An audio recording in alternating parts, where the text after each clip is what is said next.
Hello friends, आप सभी का स्वागत है जेआरएफ अड्डा चैनल पे।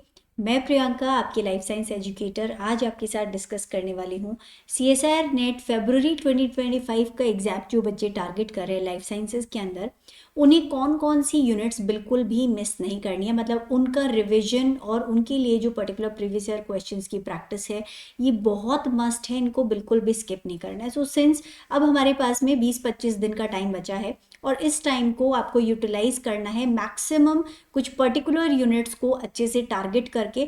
ओवरऑल आपका फोकस पूरे सिलेबस पे होना चाहिए वैसे तो, बिकॉज अभी फिलहाल जो सिनेरियो है इसके अंदर बहुत ज़्यादा डीप में क्वेश्चंस पूछे जा रहे हैं। तो पहले ऐसा होता था कि कुछ यूनिट्स को आप स्किप कर सकते थे, लेकिन अभी ऐसा नहीं है। तो आपको मोस्टली सभी यूनिट्स आपको कवर करनी है। हो सकता है एक आधा यूनिट जो है आप स्किप कर सकते हो, बट ओवरऑल 13 टोटल यूनिट्स आपके एग्जाम के अंदर आती हैं, जिसमें से ऑलमोस्ट सिलेबस आपको कवर करना होता है। और ये जो पर्टिकुलर टाइम है अब रिविजन का और आपके क्वेश्चन प्रैक्टिस का टाइम है, और इस टाइम पे ज़्यादा फोकस कौन सी यूनिट्स पे आपको करना चाहिए ये मैं एक सजेशन आपको देने वाली हूँ, जिसमें आपको थोड़ा बहुत एक गाइड हो जाएगा कि किस तरह आप अपनी प्रिपरेशन को आगे बढ़ाएं। जो ओवरऑल 13 यूनिट्स हमारी लाइफ साइंस के सिलेबस के अंदर दी गई हैं, उसके अंदर से सबसे ज़्यादा जिन पे ध्यान आपको देना चाहिए वो है ये वाली यूनिट फर्स्ट, जो कि है biochemistry, unit number second which is cell biology, unit number third which is molecular biology, and unit number fourth cell communication and cell signalling. ये हमारी फंडामेंटल यूनिट्स हैं जो आपका बेसिक डेवलप करती है लाइफ साइंस को लेकर के। और ये चारों यूनिट्स के जो कॉन्सेप्ट्स हैं आपको बाकी ओवरऑल पेपर को भी समझने में बहुत हेल्प करते हैं। तो इनका तो बहुत बिल्कुल डीपली आपको इनको स्टडी करना है। इनके जितने भी प्रीवियस ईयर क्वेश्चंस हैं वो आपको ज़रूर सॉल्व करने चाहिए। स्टूडेंट्स, आप क्या कर सकते हो, unit wise previous year question की कोई बुक खरीद लीजिए और उसके अंदर से पर्टिकुलरली इन यूनिट्स के जो प्रीवियस ईयर क्वेश्चंस हैं वो लग करके आपको अच्छी तरह से प्रिपेयर करने हैं। जो भी कॉन्सेप्ट आपको लगे कि ज़्यादा क्वेश्चन उस कॉन्सेप्ट से बन रहे हैं तो वो भी आपको समझ में आ जाएगा, और आपसे मिस हो गया है तो उसको आप अपना जो है मैचअप कर सकते हो उस यूनिट का, वो पर्टिकुलर टॉपिक थोड़ा बहुत और देख करके आपकी जो प्रिपरेशन है वो अच्छे से कंप्लीट हो जाएगी। इन चारों यूनिट्स को आप स्टार मार्क कर लीजिए, बहुत इंपॉर्टेंट है।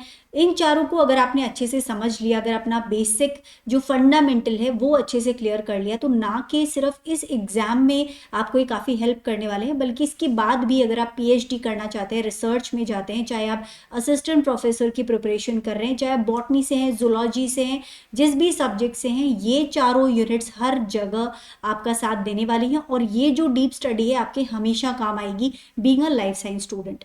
नाउ अगर आप इन चारों को अच्छे से प्रिपेयर कर लेते हो तो लास्ट की जो दोनों यूनिट हैं ये पूरी तरह से आप मान के चलिए इन स्टार्टिंग की चारों यूनिट्स के साथ में कनेक्टेड हैं।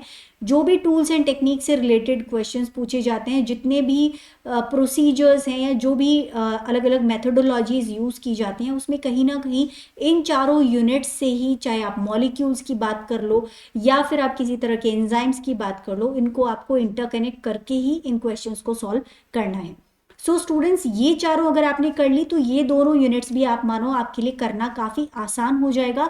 आपको पर्टिकुलर टेक्निक का जो बेसिक है वो समझना होगा और आप आराम से इंटर रिलेट कर पाओगे इन चारों यूनिट्स के साथ में। अगर ये चार आप कर लेते हो तो इन दोनों में आप मानिए कि 50 to 60% आपकी प्रिपरेशन इन चारों यूनिट्स के साथ में हो जाती है। इनको बिल्कुल भी स्किप नहीं करना है। अब अगर आपको देखना है कि हाई वेटेज, मतलब एग्जाम के अंदर ज़्यादा जो वेटेज है वो कौन सी यूनिट्स को दिया जाता है, तो ऐसा कुछ डिस्क्रिमिनेशन इस एग्जाम में ज़्यादा नहीं है। ऑलमोस्ट सभी यूनिट्स को इक्वल वेटेज दिया गया है। लेकिन अगर आप फिर भी देखना चाहो तो यूनिट नंबर 10 और 11 ये दो ऐसी यूनिट्स हैं जिनको मैं मानती हूँ कि स्टूडेंट्स के लिए स्कोर बूस्टर की तरह काम करते हैं। मतलब ये छोटी यूनिट्स हैं, इनके अंदर बहुत ज़्यादा आपको नहीं पढ़ना होता और उसकी बराबर ही और यूनिट्स के बराबर ही वेटेज इनका है, राइट। ये काफ़ी ज़्यादा इंपॉर्टेंट है, इन दोनों को अच्छे से कर लेना। सेक्शन सी के अंदर इनसे रिलेटेड जो क्वेश्चंस आते हैं, आपको 75 में से 25 क्वेश्चन सिलेक्ट करने। अगर इन यूनिट्स के सेक्शन सी के क्वेश्चंस को आप देखोगे तो ज़्यादा इजीली कम टाइम में आप कवर कर पाओगे। तो अपना स्ट्रैटेजी उस तरह से बनाओ कि आप इजीली कम टाइम के अंदर कैसे अपना पेपर ओवरऑल कवर कर सकते हो। तो इन दोनों यूनिट्स को बिल्कुल भी मिस नहीं करना है। अब मैं ये नहीं कहूँगी कि इसका मतलब ये है कि डेवलपमेंटल बायोलॉजी कोई कम इम्पॉर्टेंट है, डेवलपमेंटल बायोलॉजी भी इक्वली इम्पॉर्टेंट है, लेकिन एक आप डेवलपमेंटल बायोलॉजी प्रिपेयर कर रहे हो और एक तरफ आप इकोलॉजी प्रिपेयर कर रहे हो, तो दोनों यूनिट्स में अगर आप डिफरेंस देखोगे तो इकोलॉजी डेवलपमेंटल बायोलॉजी प्रिपेयर करने के आधा टाइम भी नहीं लगेगा, right. So with in less time आप अगर इक्वल वेटेज की दो दो यूनिट प्रिपेयर कर पा रहे हो तो उन यूनिट्स को बिल्कुल छोड़ना नहीं चाहिए। तो ये दोनों यूनिट्स आपको बहुत अच्छी तरह से करके जानी है।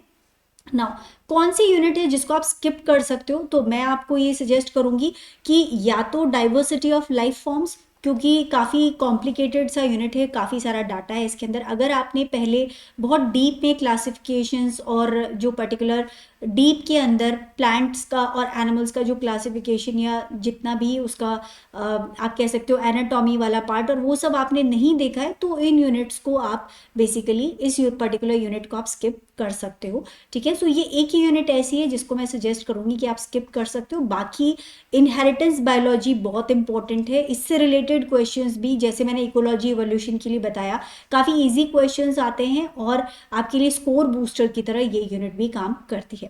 अब जूलॉजी और बॉटनी के स्टूडेंट्स के बीच में ये कन्फ्यूजन ज़रूर रहता है कि प्लांट और एनिमल फिजियोलॉजी में से एक यूनिट वो ज़्यादा करना चाहते हैं और एक यूनिट को स्किप करना चाहते हैं। तो अगर आप स्किप करना भी चाहो तो आप मान के चलो, चाहे आप सपोज बॉटनी के स्टूडेंट हो तो एनिमल फिजियोलॉजी बाकी आप स्किप कर सकते हो, आप इसके अंदर पर्टिकुलरली जो हॉर्मोन्स वाला पार्ट है उसको अच्छी तरह से कर जाओ। अगर आप एनिमल मतलब जूलॉजी से हो तो प्लांट हार्मोन्स वाला जो पर्टिकुलर पार्ट है उसको अच्छे से कर जाओ, क्योंकि काफ़ी सारे क्वेश्चंस हार्मोन से रिलेटेड ज़रूर पूछे जाते हैं, तो उस पर्टिकुलर चीज़ को आपको स्किप नहीं करना। लेकिन ये मत करना कि दोनों ही यूनिट्स आपने पूरी तरह से स्किप कर दी, इग्नोर कर दी ना। इस पॉइंट तक मैं ये मान के चल रही हूँ कि एक बार आपका सिलेबस कंप्लीट हो चुका है, अब आप रिविजन और जो प्रीवियस ईयर क्वेश्चंस की प्रैक्टिस कर रहे हो उसके अंदर आपने टाइम डिवाइड करके रखा हुआ है, उस टाइम को आप किस यूनिट को कितना टाइम देना है वो डिस्ट्रीब्यूशन आपका अभी चल रहा होगा। सो इस पॉइंट पे उस पर्सपेक्ट से मैं आपको ये समझा रही हूँ कि कौन सी वाले यूनिट पे ज़्यादा फोकस करो ताकि आपके सिलेक्शन के चांसेस बढ़ सके। ऑल दो हमारे इस एग्जाम के अंदर काफ़ी सारे ऑप्शंस हमें दिए गए, लेकिन फिर भी अगर आप एक स्ट्रैटेजी के साथ प्रिपरेशन करोगे और उसके साथ अगर एग्जाम हॉल में जाते हो तो ज़्यादा फ्रूटफुल आपके लिए रहेगा। सो ओवरऑल सभी का रिवीजन एक बार ज़रूर कर लें, लेकिन ज़्यादा फोकस आपका इन यूनिट्स के ऊपर रहना चाहिए क्योंकि ये काफ़ी ज़्यादा इंपॉर्टेंट यूनिट्स हैं। सो मैं कहूँगी फर्स्ट टू फोर्थ यूनिट, ठीक है, उसके बाद भी inheritance biology, ecology and evolution, इनको बहुत अच्छी तरह से करके जाना है। बाकी जो अगर मेथड्स इन बायोलॉजी वाला पर्टिकुलर पार्ट है उसके अंदर या अप्लाइड बायोलॉजी वाला पार्ट है, टेक्निक को अगर आप एक बार समझ लोगे और फिर इनको अगर आपने डीपली पढ़ा हुआ है तो आप आराम से एग्जाम के अंदर इन यूनिट्स को कवर कर सकते हो। सो स्टूडेंट्स अकॉर्डिंगली अपना टाइम टेबल सेट कीजिए, यूनिट वाइज अपनी प्रिपरेशन को प्लान कीजिए ताकि आपका जो एग्जामिनेशन डे होगा उससे पहले पहले सभी यूनिट्स जो ज़्यादा इंपॉर्टेंट है या जो आपको लग रहा है कि इसको थोड़ा सा कम टाइम देना है उस अकॉर्डिंग आपका जो टाइम है वो बेस्ट यूटिलाइज हो सके।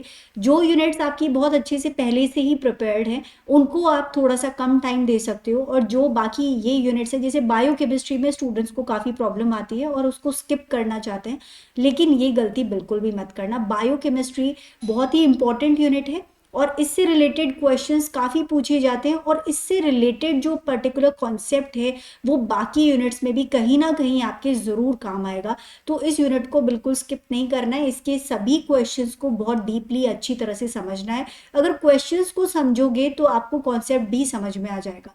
सो अब rather than studying the text and then doing the PYQs, आप उसको उल्टी तरह से कर लो। अब एक बार आप पूरा सिलेबस कर चुके हो, सो अब आप PYQs को लेकर के बैठो, यूनिट वाइज लेके बैठ जाओ चाहे, और उनके अंदर जो कॉन्सेप्ट समझ नहीं आ रहा फिर उसको बुक के साथ में क्रॉस चेक करो, तो ये स्ट्रैटेजी ज़्यादा अच्छी प्रिपरेशन आपके लिए करवा देगी। So students, this is what my suggestion is for your further preparation. अब आगे आप अपनी स्टडीज़ को कैसे लेके जाते हो, कौन सी यूनिट्स आपने अच्छे से प्रिपेयर कर ली हैं, किन को अब ज़्यादा देखने की ज़रूरत है, वो आप अपनी प्रिपरेशन के अकॉर्डिंग आप डिसाइड कर सकते हैं। इसके अलावा स्टूडेंट्स, अगर आप लोग CSIR नेट फरवरी 2025 की प्रिपरेशन कर रहे हो तो डेली शाम को 7 बजे मैं एक प्रैक्टिस सेशन लेके आती हूँ प्रीवियस ईयर क्वेश्चंस का, जिसमें हम क्वेश्चंस को डिस्कस करते हैं और साथ में उनसे रिलेटेड कॉन्सेप्ट को भी डिस्कस करते हैं। तो डेली शाम को 7 बजे इसी चैनल पे आप मुझे ज्वाइन कर सकते हो इस सेशन में, और इनसे रिलेटेड जो भी और पीडीएफ्स हैं वो सब आपको जेआरएफ अड्डा की एप्लीकेशन पे मिल जाएंगी। जेआरएफ अड्डा की ऐप के ऊपर आप फ्री टेस्ट सीरीज ले सकते हो, जिससे आपको एक तरह से प्रैक्टिस हो जाएगी आपकी, और फ्री स्टडी मटेरियल यहाँ पे मिल जाएगा आपको। इसके अलावा अगर आप लोग पर्टिकुलरली CSIR नेट फरवरी 2025 की प्रिपरेशन के लिए मॉक टेस्ट सीरीज चाहते हो, तो वो भी आपको जेआरएफ अड्डा की ऐप पे मिल जाएगी, जिसमें 10 प्रैक्टिस टेस्ट आपको मिल जाएंगे at an offer price of 699। So students, अगर वीडियो आपको यूजफुल लगा हो तो ज़रूर लाइक कीजिएगा, चैनल ज़रूर सब्सक्राइब कीजिएगा। आपका सब्सक्रिप्शन ही हमारा मोटिवेशन है।